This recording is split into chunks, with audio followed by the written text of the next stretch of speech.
పోయిన సూర్యనారాయణ అన్న, మా సోమ రమేష్ అన్న, మా విద్యావంతుల వేదిక మిత్రులందరికీ కూడా మేము మా అప్పీల్ ఏంటంటే, ఈరోజు పిలిచిన ఉద్దేశం ఏంటంటే, సమస్యని మీలాంటి వాళ్ళతో మాట్లాడి దీని యొక్క లోతుని, దీని ఇబ్బంది, దీనివల్ల జరుగుతున్న నష్టాన్ని విస్తృతంగా ప్రజల్లో తీసుకుపోవడం కోసం మా సంఘం మేము మాత్రమే చెప్పడం కాకుండా ఇట్లా మాలకని ఆలోచించి ఉన్నటువంటి వాళ్ళ అందరి అభిప్రాయాలు కూడా తీసుకొని ఒక కార్యాచరణ తీసుకుందాం అనుకున్నాం.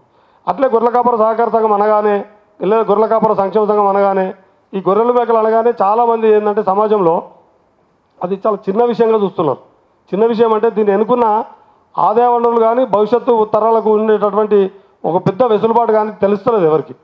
దాన్ని తెలియజెప్పడం మన ఉద్దేశం. ఉదాహరణకి ఇవాళ మేమేమనుకున్నామంటే అన్ని సమస్యలు ఒకటే దగ్గర పెట్టి కలిపి కొట్టరా కావేటరంగా అన్నట్టుగా 20 డిమాండ్ చార్ట్ ఆఫ్ డిమాండ్ పెట్టడం, ధారణ చేయడం అవుతుంది. దానివల్ల ఏమవుతుందంటే ఆర్డర్ ఆఫ్ ప్రియారిటీ తెలుస్తలేదు, అట్లే సమస్య యొక్క తీవ్రత తెలుస్తలేదు. ఏదైనా ఒక సమస్యను ఒక్క సమస్యనే తీసుకొని దాన్ని ఒక కొంత పరిమిత కాలం, అంటే ఇవాళ ఈ సమస్యను మేము తీసుకున్నాం, గత 3 రోజుల నుంచి దీన్ని చర్చ స్టార్ట్ చేసినాం, ఇంకో 30 రోజుల పాటు ఈ సమస్యను విస్తృతంగా ప్రజల్లో తీసుకుపోవడం, ప్రజల్లోంచి కూడా అవును నిజమే కదా ఈ సమస్య అని ప్రజలు కూడా ఆలోచింపజేసే విధంగా మన భావవ్యాప్తి భావజాల వ్యాప్తి ఎంత దూరం పోవాలంటే సగటు మనిషి కూడా పాజిటివా నెగిటివా కనీసం స్పందించాలి. అట్లా స్పందించే విధంగా ఈ సమస్యను తీసుకుపోవాలనుకున్నాం. అట్లా ఒక్కొక్క సమస్య ఇప్పుడు మేము ఎన్ఎల్ఎం తీసుకున్నాం ఈరోజు, తర్వాత జీవ వైద్యం, పశు వైద్యం 2వ ప్రియారిటీ కింద, 3వ ప్రియారిటీ కింద మన రెవెన్యూ అంటే మనకున్న భూములు. తెలంగాణ సమాజంలో మా దగ్గర ఉన్న ఆధారాల ప్రకారం 186,000 ఎకరాల భూములు ఉన్నాయి. గొర్రెల పెంపకదారు సహకార సంఘాల పేర్ల మీద పంజరాయి భూములు కానీ, ఆ ఊళ్ళలో సొసైటీలకు జీవాల మీద కేటాయించిన భూములు కానీ, ఇట్లా ఒక్కొక్క సబ్జెక్టును ఒక్కొక్క సందర్భంలో తీసుకోవాలనుకున్నాం. ఈరోజు ఇదెందుకు తీసుకున్నామనంటే, బహుశా రేపు కాక ఎల్లుండి ఈ దేశ ప్రధాని గౌరవనీయులు నరేంద్ర మోడీ గారు హైదరాబాద్కు వస్తున్నారని తెలిసింది, ప్రచారం జరుగుతుంది మీడియాలలో. బహుశా ఎల్లుండి వస్తారు కావచ్చు కూడా, ఆ ఫ్లెక్సీలను చూస్తే వచ్చేటట్టే కనబడుతుంది. అంటే వచ్చే ముందు ఏదో 12,000 కోట్ల అభివృద్ధి పనులకు శంకుస్థాపన చేసినట్టు, చేయడానికి వస్తున్నట్టు, ఇంకేదేదో రకరకాల వాళ్ళదైన పద్ధతిలో విస్తృత ప్రచారం చేసుకుంటున్నారు. కానీ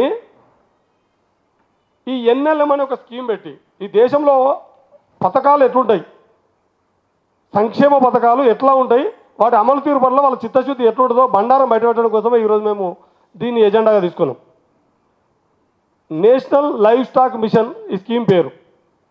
ఇది 2014లో వాళ్ళు ప్రారంభించిన రోజున చాలా గొప్పగా బ్రహ్మాండంగా ఏమని ప్రకటించారంటే, ఈ సువిశాల భారతదేశంలో పచ్చిక బయళ్ళు, ప్రకృతి వనరులు, మానవ వనరులు చాలా విస్తృతంగా ఉన్నాయి. వీటిని ఇప్పటి వరకు పాలించినటువంటి నాయకుడికి ఎవరికి మెదడు చక్కగా లేక, ఆలోచన చక్కగా లేక దీన్ని వినియోగించుకోలేదు. కాబట్టి మేము దీన్ని మెరుగైన పద్ధతిలో భవిష్యత్తులో పాడి, పశు మాంసము, ఇట్లాంటి అన్ని లైవ్ స్టాక్ అంటే మీకు అందరూ తెలుసు, అన్ని రకాల అంటే గాడిద పాలు, పంది మాంసం, కోళ్ళు, గొర్రెలు, మేకలు, గుర్రాలు, ఒంటెలు, వీటన్నిటి మీద మేము చాలా విస్తృతమైన పరిశోధన చేసినాం. మొత్తం ఈ దేశము దీనికి అనుకూలంగా ఉంది. అందులో దక్కన్ పీఠభూమి ఇంకా విస్తృతంగా మంచి అవకాశం ఉంది. కాబట్టి ప్రపంచంలో ఎగుమతి స్థాయికి ఈ దేశాన్ని పెంచడం కోసం మేము ఈ పథకాన్ని ప్రారంభించామని చెప్పి చాలా గొప్పగా ప్రకటించి ఈ పథకాన్ని ప్రారంభించారు మిత్రులారా. ప్రారంభించిన రోజున ఎంత పెద్ద బడ్జెట్ అంటే 14,600 కోట్లు, అంతేనా? 16,400 కోట్లు, సారీ కరెక్షన్, 16,400 కోట్లు దీనికి కేటాయించారు మిత్రులారా. 12 ఏళ్ళు అవుతుంది, 2026లో మనం మాట్లాడుకుంటున్నాం. బహుశా ఏ పథకమైనా మీకు తెలిసిన కాడికి ఏదన్నా సంపన్న వర్గాలకు లేదా కార్పొరేట్ కంపెనీలకు ఇంకో దేనికో ఏదన్నా కేటాయించిన పథకాలు ఉంటే మీకు తెలిసి ఈ 12 నెలల్లో ఎంత ఖర్చు కావాలి? కానీ 16,400 కోట్లలో కేవలం 400 పైచీలకు మాత్రమే, దక్కన్ ప్లేట్లో 410 కోట్లు, మొత్తం 500 కోట్ల పైచీలకు మొత్తం దేశంలో మొత్తం ఖర్చు అయితే, వాళ్ళు చెప్పిన సువిశాల పచ్చిక బయళ్ళు అనను మొత్తం పశుపోషణకు పాడి పరిశ్రమకు అనుకూల వాతావరణం దక్కన్ పేరులో ఖర్చు పెట్టింది 410 కోట్లు. అందులో కర్ణాటకలో 300 కోట్ల చిల్లర, మన తెలుగు నేల మీద 70 నుంచి 80 కోట్ల చిల్లర ఖర్చు పెట్టారు. ఎందుకు మరి ఏంటి అంటే, ఇంతకుముందు మా వెంకన్న చెప్తున్నాడు నాకు, ఏంటంటే మూతికి బుట్టి కట్టి పచ్చిగడ్డి ముంగటేసి ఓ వారం రోజులు చూసిన వాళ్ళందరికీ ఏమవుతుందంటే అంత మంచి పచ్చిగడ్డి ముంగటేసారు, అది మేతలేదు అని పశువుని తిడతారు అందరు. తను మూతికి బుట్టి కట్టే సంగతి ఎవరికి ఎరకాదు. గట్లా గొల్ల కుర్మలకాన్ని పెట్టలే ఈ స్కీమ్. మనకు ప్రత్యేక హోదా, మనకు ప్రత్యేకమైన రిజర్వేషన్ కూడా ఏం లేదు. మేము కూడా అదేం కోరతలేము. ఇప్పుడు ఇప్పుడైతే అది కోరతలేము. కానీ దాన్ని పెట్టినటువంటి నిబంధనలు ఎంత కట్టేతరం అంటే, ఒక మేత మేసే పశువుకు మూతికి బుట్ట కట్టుడు ఎట్లుంటుందో, బుట్టి కట్టుడు ఎట్లుంటుందో ఈ స్కీమ్ కూడా ఎట్లా పెట్టారు. ₹1,00,00,000 లోన్ ఇస్తే 2 కోట్ల షూరిటీ పెట్టాలి. అది పట్టణ ప్రాంతంలో భూములు పెట్టాలి. మన ఊళ్ళలో జీవాలు వేసేటోళ్ళకి అందరికీ గ్రామీణ ప్రాంతంలో ఉంటాయి భూములు. గ్రామీణ ప్రాంత భూములకు ఉన్న వాల్యుయేషన్ తక్కువ ఉంటుంది సహజంగానే. నేనే ఈ లబ్ధి దీనికి సంబంధించి నేను కూడా అప్లై చేసుకున్నా. నేను అప్లై చేసుకోవడం కూడా నాకు 9 ఎకరాల 26 గుంటల భూమి ఉంది. నా భూమి దానికి సరిపోదు షూరిటీకి. ఊళ్ళో అమ్మితే 50 లక్షలకు ఎకరం పోతుంది. కానీ ప్రభుత్వ లెక్కల ప్రకారం 2 లక్షలు 4 లక్షలు ఉంది రిజిస్ట్రేషన్ వాల్యూ. కాబట్టి నా భూమి మొత్తం అని తాకట్టు పెట్టినా నాకు ఆ స్కీమ్ నాకు వర్తించదు. అట్లా నిబంధనలు ఏమో కఠినతరం పెట్టిండు. ప్రచార పటాటోపం అయితే మామూలుగా ఉండదు. ఇక ఈ వాట్సాప్ యూనివర్సిటీలో ఇలా ఈ మిగతా విషయాలు ఎట్లా ప్రచారం చేస్తారో దీన్ని అంతకంటే ఎక్కువ ప్రచారం చేశారు స్కీమ్ పెట్టేప్పటి నుంచి ఇప్పటిదాకా. కానీ 2 ఏళ్ల కింద ఆవుల్ని బర్రెల్ని తీసేసారు అందులోంచి. అంటే డైరీకి లేకుండా 2 ఏళ్ల కింద నుంచి అప్లికేషన్ బంద్ పెట్టారు. డైరీ లేదు 2 ఏళ్ల నుంచి. మీరు ఎవరైనా పరిశీలించండి దాన్ని. తర్వాత మొన్న ఏప్రిల్ 15 నాడు క్యాబినెట్ సమావేశం పెట్టి గొర్రెలు మేకలు కూడా తీసేసారు.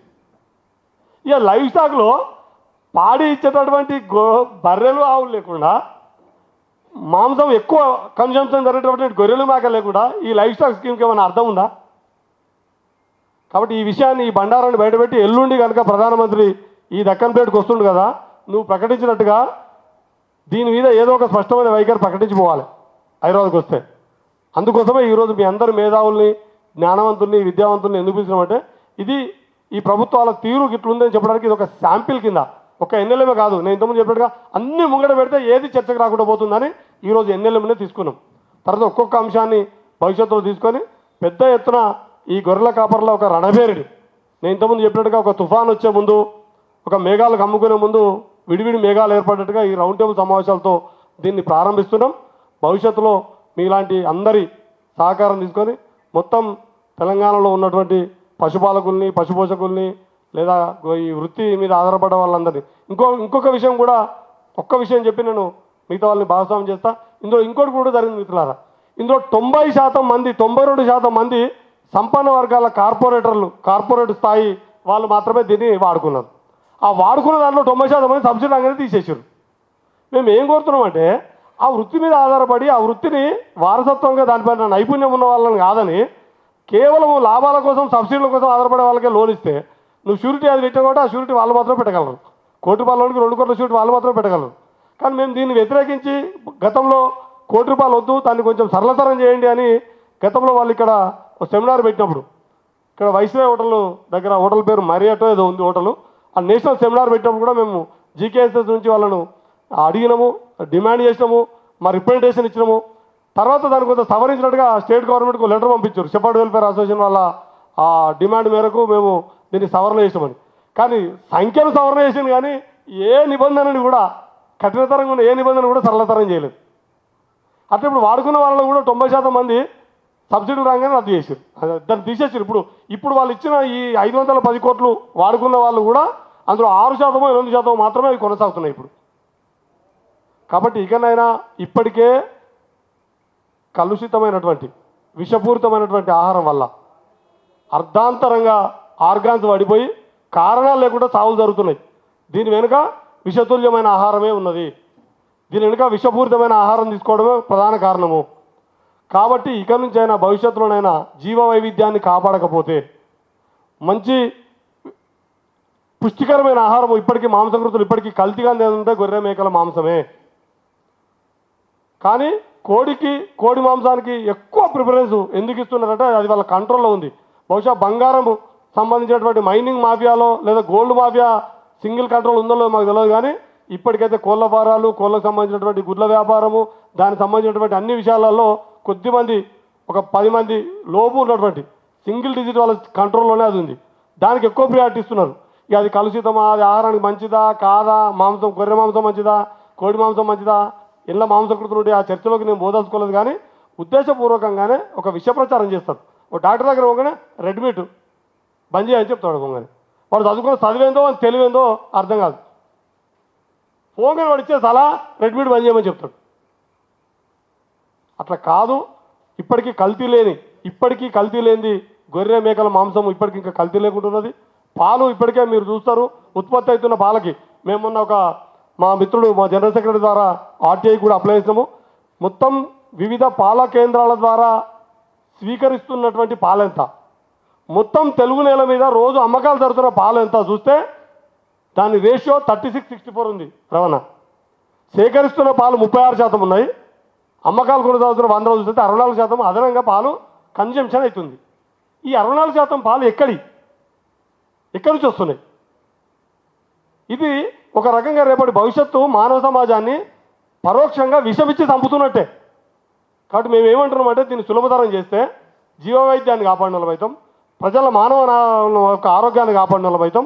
మా మా మా ఆవేదన అంతా మా ఆర్థిక వెసులుబాటు మాత్రమే కాదు, మాకు తరతరాలకు వచ్చినటువంటి మా నైపుణ్యాన్ని, మా మానవనుల్ని ఈ సమాజానికి ఇస్తే మొత్తం సమాజంలోనే ఆరోగ్యకరమైన సమాజాన్ని ఉంచడానికి కూడా ఉపయోగపడుతుంది. కాబట్టి దీన్ని పునరాలోచించాలి, స్కీమును కొనసాగించాలి.